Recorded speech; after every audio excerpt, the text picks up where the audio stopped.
The Mitten Tree by Candace Christensen.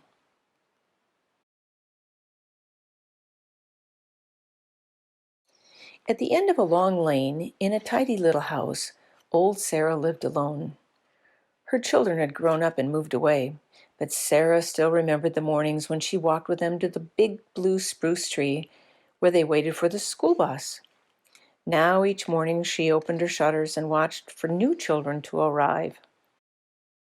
Every chilly morning, Sarah pulled on her warm coat and started down the lane. As she walked past the children on her way to the mailbox, she wished they would smile or wave, but they never did. The children didn't even seem to notice her. Still, when she saw them, she couldn't help but smile.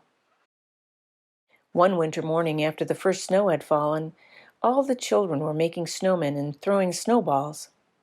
All except for one little boy in a blue cap and coat. Even his boots were a dark shade of blue. He stood away from the others with his hands sunk deep in his pockets. When the school bus arrived, he lingered behind and was last in line. And as Sarah watched the little boy climb into the bus, she could see one thing. He had no mittens. All that day, Sarah couldn't stop worrying about the little boy with no mittens.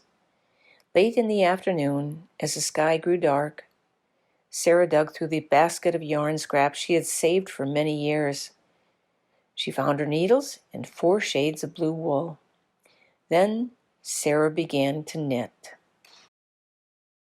Sarah worked late into the night, and when the sun began to rise, she hurried to the bus stop and hung the mittens on the old blue spruce tree. From behind the hedge, Sarah watched. The little boy was the first to arrive. He saw the mittens. He reached up and tried them on. They fit. With a big smile, he made a perfect snowball and threw it high into the winter sky. Soon, a little girl in a red coat arrived. Her mittens didn't match, and that night Sarah knitted with red yarn. Every day now, as Sarah went to the mailbox, she watched for children without mittens. Then she would hurry home and knit. Early in the morning, she would hang the new mittens on the tree.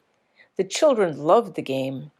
Each day they would search under every branch and bough for another pair of mittens. Once or twice, Sarah thought that the boy with the blue mittens had seen her, but he always looked away.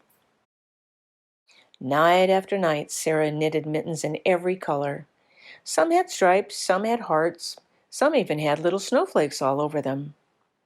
Somehow, even though she had never spoken to the children, Sarah felt that they had all become her new family. And on the last day before winter vacation, Sarah awakened before dawn. She took the empty basket that had once held her yarn and filled it to the brim with mittens. Out the door and down the steps she headed, and when she got to the blue spruce tree, she hung mittens on every branch. The boy with the blue mittens was the first to arrive. He stood very still and waited for the others. In fact, all the children stood very still for a few minutes, looking at the mysterious, beautiful Mitten Tree. And when they boarded the bus, each child now wore a pair of mittens. Sarah watched as one by one their faces appeared in the bus windows. Still, no one looked her way as she started home. But Sarah's heart was full. It was as full as when the sounds of her own children had filled her house. As Sarah neared her porch and climbed the steps, she saw something waiting for her. There in the corner was a basket woven with thick brown vines and decorated with a large white bow. In it were balls and balls of beautiful, colorful yarn. And to this day, Sarah knits mittens for all the children in her town. Every time her basket is empty, a new full one appears. Sarah doesn't know who the yarn is from. The children still don't know who the mittens are from. But someone must.